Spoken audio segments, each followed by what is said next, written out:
Hello and welcome to the House News, special episode of the 79th anniversary of the House of Representatives of Indonesia. I'm Diza and I'll be your host for today. Before we start, let's see our headlines for today. At the joint session of DPR RI and DPD RI, the Speaker of the House highlighted the collective responsibility to maintain and develop an effective, advanced, and civilized democracy. In commemorating Indonesia's 79th Independence Day, members of the House hope for more equal access and opportunities in the education sector. Celebrating Indonesia's 79th Independence Day, Indonesian parliamentarians urged improvements within the law enforcement sector to maintain national stability and security. The House building holds many historical stories, from initial construction plans to the change in its names. Each change represents an important moment in Indonesia's journey. Speaker of the House, Dr. Honoris Causa Puan Maharani emphasized the role of democracy in establishing legitimate authority, allowing effective governance and ensuring people can live with dignity and prosperity. Furthermore, Puan stated the branches of government, executive, legislative, and judiciary can function effectively when national politics are guided by democratic principles. Therefore, national and state politics should be conducted with a commitment to civilized, dignified, and ethical values. Dalam berdemokrasi, rakyat tidak pernah berkuasa. Rakyat hanya menentukan siapa yang akan berkuasa. Hakikat demokrasi adalah memberi jalan agar kekuasaan mendapatkan legitimasinya, sehingga kekuasaan dapat digunakan untuk mengatur bangsa dan negara bagi memberikan rakyatnya hidup sejahtera dalam harkat dan martabatnya. Akan tetapi, demokrasi dapat juga berjalan pada arah yang salah, yaitu demokrasi yang tidak menjalankan kedaulatan rakyat. In the same session, President Joko Widodo kicked off his final State of the Nation address by thanking the Indonesian people for their support throughout the past 10 years of his leadership. He offered more apologies and expressed regret for any shortcomings or unfulfilled expectations.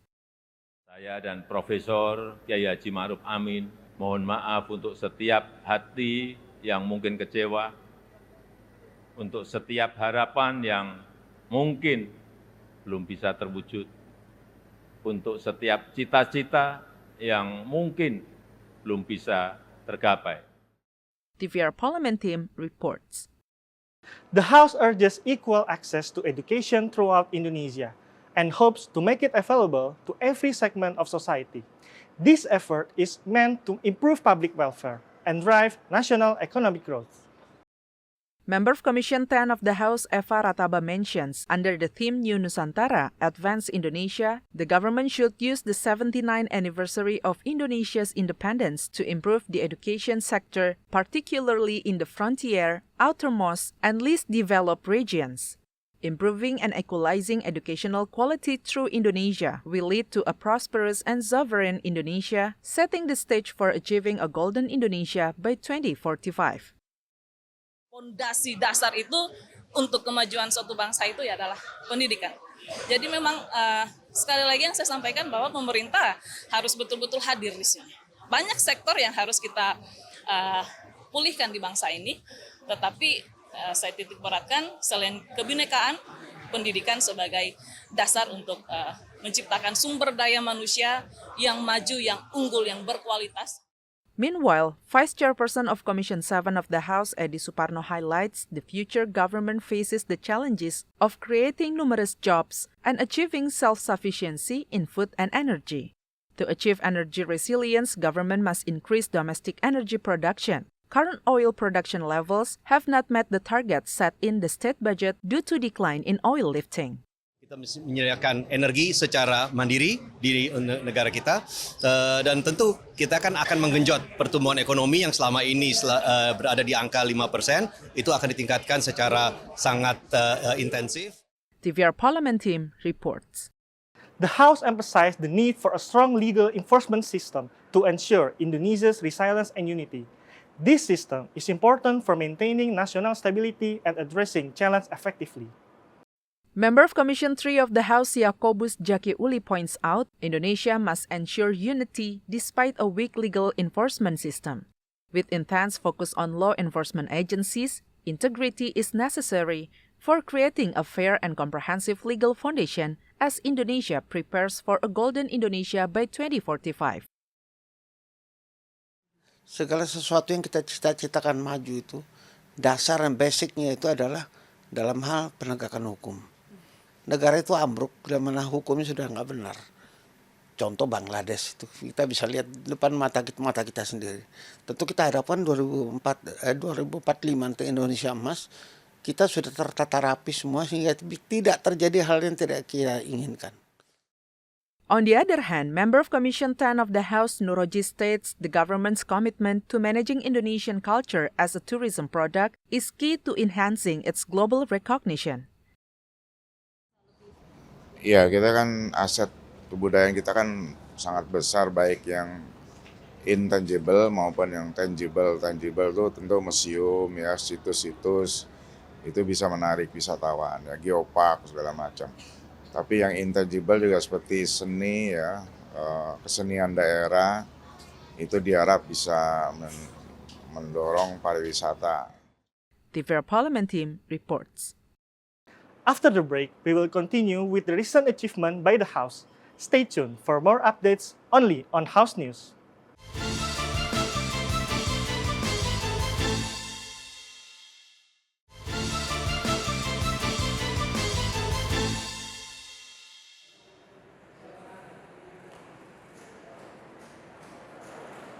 You're still watching House News special episode of the 79th anniversary of the Indonesian House of Representatives. The Parliament complex in the heart of Jakarta stands as a symbol of Indonesian legislative power.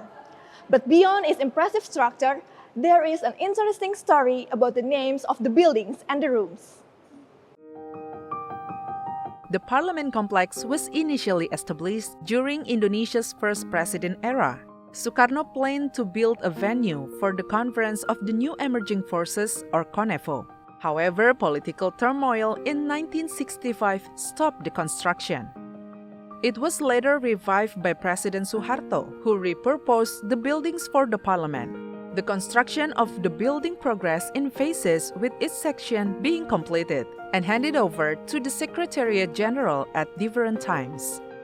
Initially named in English, these buildings were later renamed using Grand Sanskrit names: Grahatama, Lokawirasabatama, Pustakaloka, Grahakarana, and Samania Sasanagraha.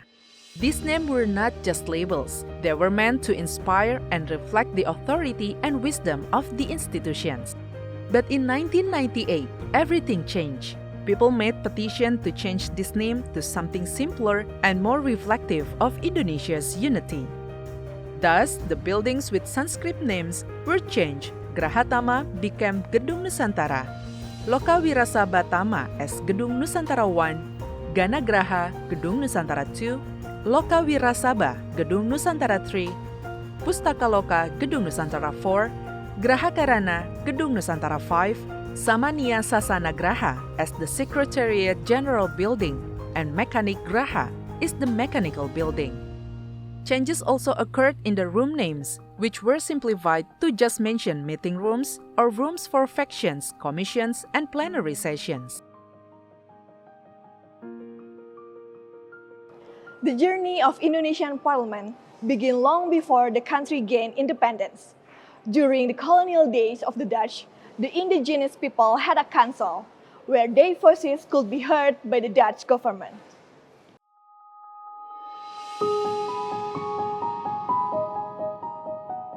Originally known as the Colonial Council, the Volksraad was renamed and shaped by Governor-General Limburg-Stirum. He wanted this council to include people from all parts of the Dutch East Indies. In June 1917, Stirum sent a letter to the Minister of Colonial Affairs outlining his plan to create a list of candidates for the Volksraad. He wanted to avoid filling the council with high-ranking officials and nobility who didn't truly represent the Dutch.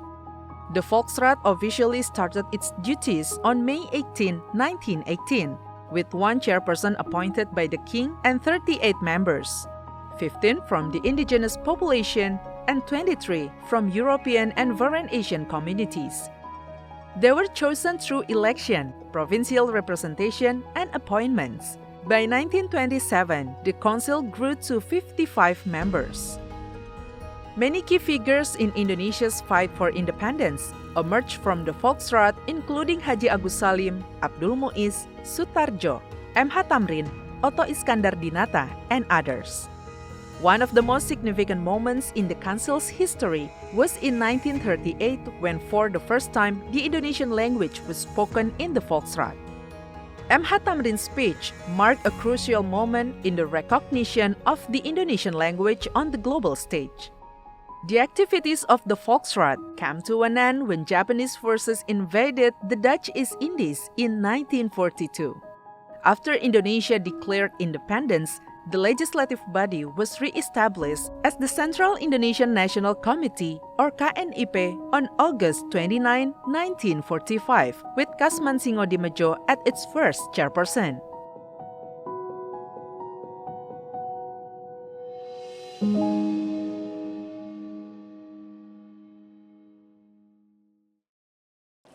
The House has demonstrated its influence and leadership in international diplomacy by hosting a series of key global events. These events highlighted the commitment to improving global cooperation and solidarity. The Indonesian House of Representatives has made a significant impact by successfully hosting major global parliamentary events. Each gathering highlights the ability to manage and facilitate important international discussions, emphasizing commitment to global cooperation. In 2022, as the world gradually emerged from the COVID-19 pandemic, the House took a significant step by hosting the 144th Interparliamentary Union or IPU Assembly in Bali. This was the first major international event held in Indonesia since the pandemic, bringing together over 1,000 parliamentarians from 178 countries. The assembly tackled pressing global issues such as public health, economic recovery, and sustainable development. The House's successful organization of this event set a high standard for international gatherings in the post-pandemic world. Following the success of the IPU Assembly, the House continued its diplomatic momentum by hosting the 44th General Assembly of the ASEAN Interparliamentary Assembly or AIPA in Jakarta in 2023, carrying the theme Responsive Parliament for a Stable and Prosperous ASEAN. This event was crucial for the Southeast Asian region, providing a platform for Parliament of ASEAN countries to address regional challenges including economic resilience, security, and environmental issues. In 2024, the House hosted the second Indonesia-Pacific Parliamentary Partnership or IPPP in Jakarta, focusing on strengthening ties between Indonesia and Pacific countries. The event brought together parliamentary leaders from across the Pacific region to discuss key issues such as climate change, sustainable development, and regional security. The House's role in facilitating this discussion has shown the commitment to strengthening relationship with Pacific nations and its parliament in addressing shared challenges in the region.